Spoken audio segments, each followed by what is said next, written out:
morning, everyone. How are you? Hi, it's Anna Walker with Anna Walker Designs and StabThingsIntoExistence.com. And it's a rainy day and it's a Monday here, so the Carpenter song is going around in my head. But I thought, you know what? I think I've got something that can brighten our days here. Most of you know by now that I have a private membership group called the Felt It Experience. And in that Felt It Experience, every month you get a new video tutorial from me. Could be wet felting, could be needle felting, could be project-based, could be technique-based.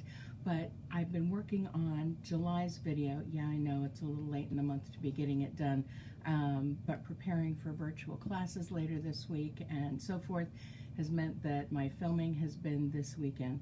And I'll be finishing up that filming today on the finishing touches. But part of that filming is that I have to create samples of whatever that project is going to be. And then I've got a finished project or a finished sample to show at the beginning of the video.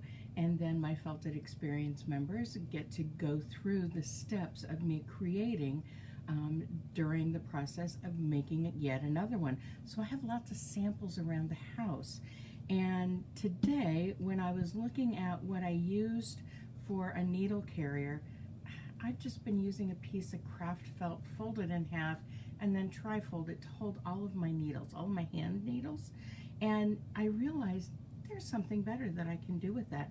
And so today, we're going to take one of the samples from the July Felt It Experience video tutorial, and we're going to create a needle book. And stick with me to the end because I've got a surprise for you. So I'm going to turn the camera down. All right, so like I said, this is what I've been using to hold my needles for years now. And it's functional, but it's not pretty, and it's certainly not something that I want to take out with me if I happen to be going to, you know, a stitching meeting where you can bring a project that you're working on. So I thought, let's take one of the samples that I've made for this month's Felt It Experience. Let's put my little mark in the bottom corner here, and let's create a needle book out of this. As soon as I got done with the needle felted embellishments to bring in some detail here, it just sort of looked like a needle book to me. I just folded it in half and I went, oh, that would be a really pretty needle book. So that's what we're going to do today. And I'm going to use this piece that I've been using all of these years to create the inside of this for us to make this needle book. And so all we're going to need for this today is a ruler, scissors. I'm going to use a quilting ruler because it makes it easy for me to cut straight edges. I'm going to use my rotary cutter. I know that it's about 6 by 7, and I've measured it using this particular ruler, and I know that it fits really snugly. I might go 5.5 by 7 because I think that'll give me a little bit more of an edge here. So I'm going to go 5.5 by 7, and that's the piece that I'm going to cut here. And then I'm going to take just a little Malabrigo yarn, and I'm going to needle felt some rows into the center of this craft felt for the needles to sort of poke into and hold in place. And then we're just going to do a quick little whip stitch around to hold it all together. But we're just going to create a cute little needle book today. So I have the little sample that I've worked on, put my mark on it. That's important. Hang on to the end and you'll find out why. I'm going to set that aside. I already know how I need to measure this. And the first thing I need to do is cut a straight edge. So let's cut this straight edge here, and we'll continue it on with my rotary cutter. And I don't usually pull toward me, but that's what I'm going to do so I can do a double row there. Okay, and that's almost perfect. I'm going to cut it just, oh, no it's not. It's not perfect at all. Let's do this the other way instead, Anna. I'm going to come back in again. See, even professionals, and I use that term very lightly, screw up every now and again. So I'm going to continue this just to get a long enough piece here. And I want to make sure that it is a straight piece. I'm going to come in here. I'm just going to go off the edge. All right, we've got our excess out of the way, including the little bits that I screwed up at first. So that gives us one edge. And now I can turn this, and I've got a straight edge here. So I can take and measure this out at 5.5 inches here. And I'm going to continue it on at that 5.5 inch mark so that I can get the other straight edge ready to go here. All right, we've got our top and our bottom, and you see that this is going to fit in nicely on the inside. And now we need, what did I say, 7 inches? So let's cut one straight edge here, and I can either line this up. This is why I like having a self-healing grid ruler on the base of my table surface where I'm working, because those marks come in handy a lot of times when I'm cutting, to make it a little bit easier for me to get the precise measurements that I need. And now I need 7 inches. I know that this is a 6-inch square ruler, so I've marked it here, and I'm coming in 1 inch, and I'm going to cut the other edge. And we are done with the ruler and the cutting for now. Might be done with it forever. And this will fit very nicely inside our folded needle book. Now I could have, I'm looking at this and I'm thinking, yeah, I could have made this a little bit longer, but this gives you the option of whether you want to curl the edges in and then stitch them down, or whether you want to leave them flat. I'm going to leave them flat because I like that look a little bit better. I like seeing the raw edges, and I think that adds a little something to the design of what we've got here. But before I do that, I want to mark off some areas to have this little line, and that's what our needles are going to hook into. Now, because I'm folding this in half, I don't want to have that bulk at the fold line. So I'm folding this in half first, and then I'm measuring out. All right, that's how long I need, which is almost 3 inches. Is 3 inches gonna work? I'm gonna go 2.5 inches. So I'm just going to cut at 2.5 inches. Might use the rotary cutter again. Again, the grid is coming in handy.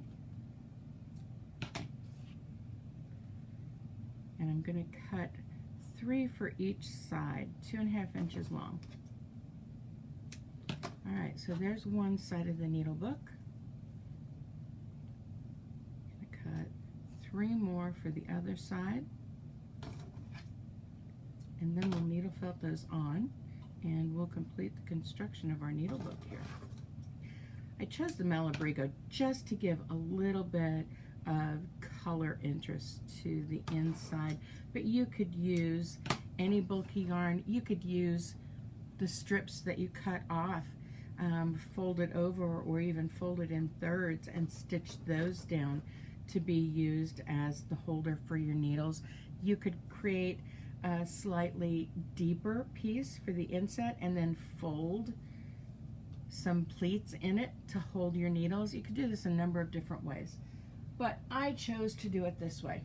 Now, some of you may remember that I did a review of this particular little device that I picked up at the Lobby of Hobbies, where I don't generally shop, but I happen to be shopping. I'm trying to find a way to get the needles out of the way, and I think all I'm going to be able to do, these are all the needles that were in that trifold for all of these years. So I've got a lot of needles I'm hanging on to and using. And I use needles for hand stitching, for embroidery, for sewing buttons on, for you know, embellishing my felt paintings, You know, we all use needles a lot more than we think we do, and it's always handy to have a place where all your needles are kept so that you can get to them really easily. So I'm happy with this, but you recall that I said that the only downside to this was that it slipped around. Well, look at this. See, it's not slipping anywhere.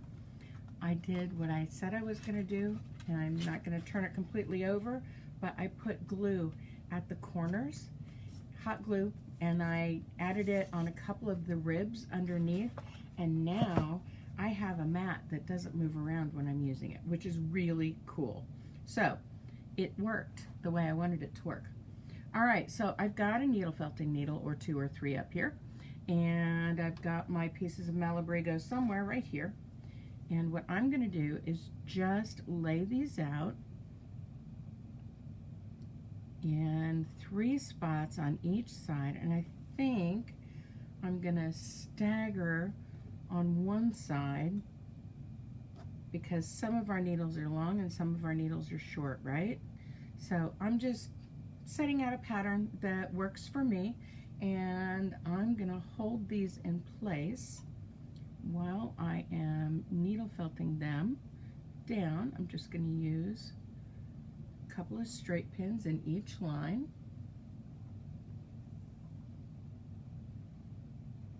And that one's not exactly straight, but you know, it can be a little funky. We're the only ones who are going to see this, or are we? Ooh, the mystery intensifies. So I'm just going to put these into place, and then we will stab these right where we want them to be so that we have some areas in which I'm going to show you how this is going to work. I'll use this one right here. So once they're stabbed in, then we'll have areas where we can just put the needles so that they're right there, okay? That's what a needle book does. It just keeps your needles a little better organized so that you can get to what you need when you need it. And this will be not only functional, but it'll be pretty too. And so here's the last one. All right, so I am just going to take my needle felting needle, and I am just going to stab these needles down. Now this isn't going to have a lot of action that's going to necessarily pull it up. In fact, the more I think you use the needle book, the more you'll find that it sort of reinforces the needle felting that you've done on these pieces of yarn. And you can use any piece of yarn. You can use a piece of fabric. You can use another piece of wool you can use a piece of the craft felt that you cut off when you were measuring. But this just gives us some grids where we know our needles can hang out and make it possible for us to store our needles in a fun and functional way. And I'm just using some basic needle felting here. You know, just follow Anna's 3 rules. Always know where your non-stabbing hand is. Always pull the needle out of the fiber the same direction you go into the fiber. If you change directions, that was my big doll needle falling out. If you change directions while your needle is in the fiber, you're going to risk bending or breaking off the tip of the needle, and then you'd have to get a new felting needle to work with. And the 3rd rule is let your elbow do the work it was designed to do. Don't use your wrist. And you can see from how I'm holding the needle felting tool that I am just letting my elbow be the bouncer, not my wrist. I'm just holding my wrist nice and steady and firm so that I don't get any repetitive stress, potential injuries here from needle felting. Now I've gone through with just a single pass on all of these. I'm going to remove the pins, and I'm going to do another quick pass, and then we'll be ready to stitch this to our book. Needle books have been around for a very long time. It was needle books and pin cushions. That was where you kept your pins, that was where you kept your needles, and you always knew where to find your handcrafts. But a pin cushion is difficult to use on the go. A needle book, however, can be folded shut. You can have a button on it or not. You can have an elastic that holds it around and holds it closed, but it's a nice way to protect your needles from accidentally stabbing you or somebody else, and makes it possible for you to take your needlework with you on the go. So I'm going to use the needle tool, just another quick pass all the way around on these. I just want to make sure that these are anchored in. And you could do these up, you could stitch these in if you wanted to. I'm just choosing to use the Malabrigo yarn and just do a quick little needle felt on these, because I think that it will work for us, and I think that it will give me just exactly what I need to hold those needles in place. And then 3 more over here, and we'll be ready to stitch this to the cover.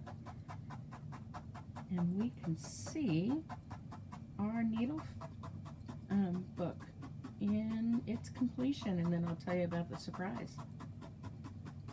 This is a fun, quick project that would be really nice to do for gifts. If you have, you know, some friends or family that do a lot of hand stitching or do embroidery work, this would be a lovely gift to give them.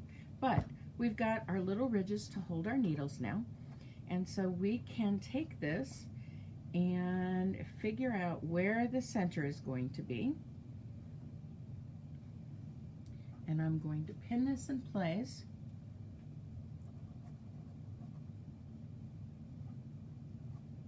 And again, this is something that you could either hand stitch or you could use your sewing machine for.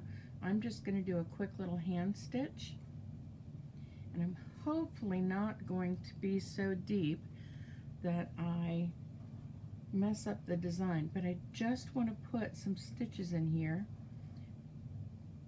to hold this center in place. I'm just using my hand to sort of feel where that needle is.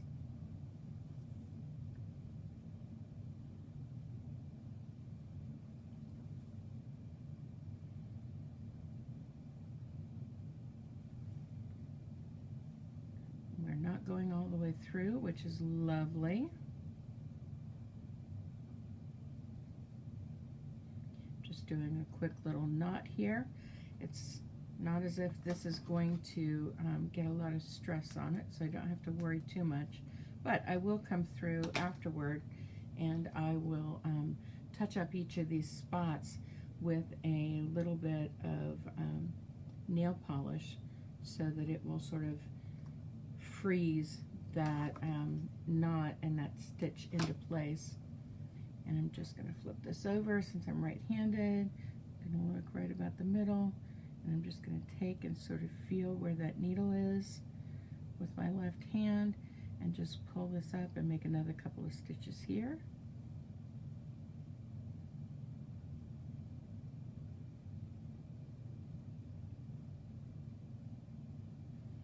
And then come around and make a quick little knot here.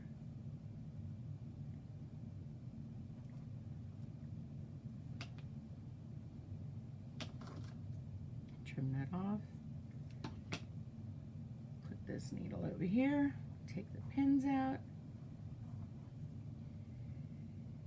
And our needle book has got that center portion anchored. You could stitch all the way down the center if you wanted, but what I am going to do is just give a quick little whip stitch around the edges on both sides so that it holds the sides down in place. And so I'm just going to take and anchor this down in a couple of spots on each side, right through the Malabrigo. Doesn't really matter.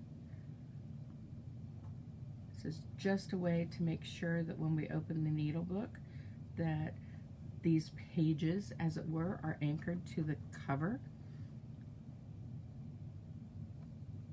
And as I do that, I'm going to anchor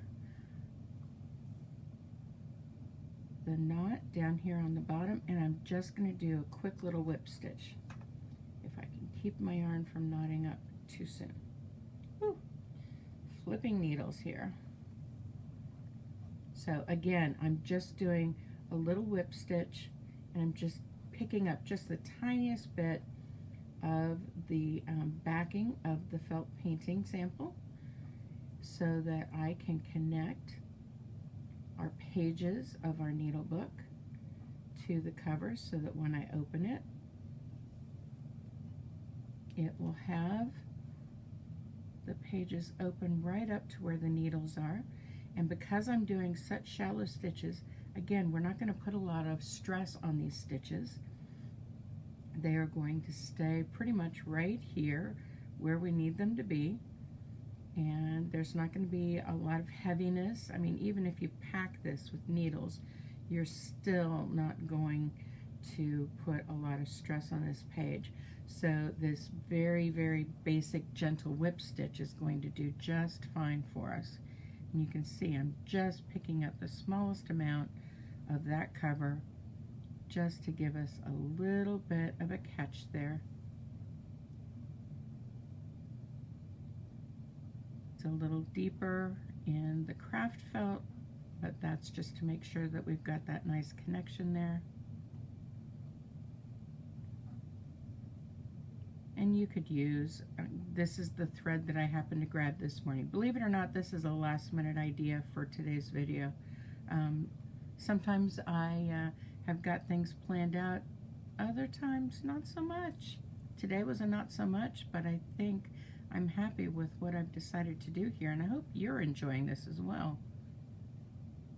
But just grabbing those stitches, finishing it up. Doesn't have to be perfect. This is just for you and your stitch book. Put it in your bag of stitches that you carry around with you when you're waiting at the doctor's office, or when you have to take the kids to the baseball game. Gives you something to do. And a quick knot here at the end. Again, on the knots, we can finalize those out, and my thread is just sticking and not playing very nice here today. Rainy days and Mondays, I'm telling ya. Pull you up. Come on, why did you knot early? You knotted so early. See if I can unknot you. Live video, folks. This is what happens when you go live, especially with a last minute idea. It's all right. We're going to get it figured out one way or another. Even if we have to cut it off. Yep, we're going to have to cut it off because that is not coming out. So I'll make sure that I really get the end of this with the nail polish, but you can see that when we get this done, we will have 2 pages that will fold over nicely.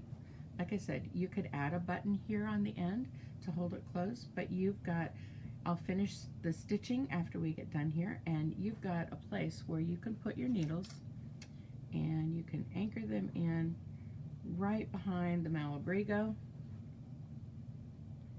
and just let the Malabrigo be what holds them into place. And you've got your needle book there. So here's the surprise. I am going to have a giveaway at the end of the week, and it will be for this needle book here that will be all completed and ready to go and ready to ship to you. So if you haven't gone over to stabthingsintoexistence.com and entered your email yet, you need to go over now. Go over this week. There's going to be a needlebook giveaway at the end of the week. I will make the drawing. It's actually going to be Sunday because I have the first virtual classes Thursday through Sunday this week, and Sunday is the last day of classes, and so I'll be celebrating by doing a giveaway.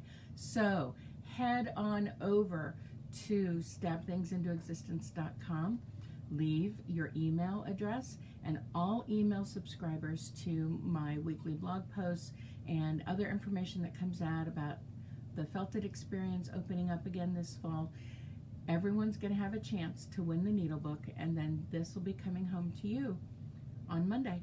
So thanks for being here. Thanks for hanging around with me on a rainy day and a Monday, and I'll see you tomorrow.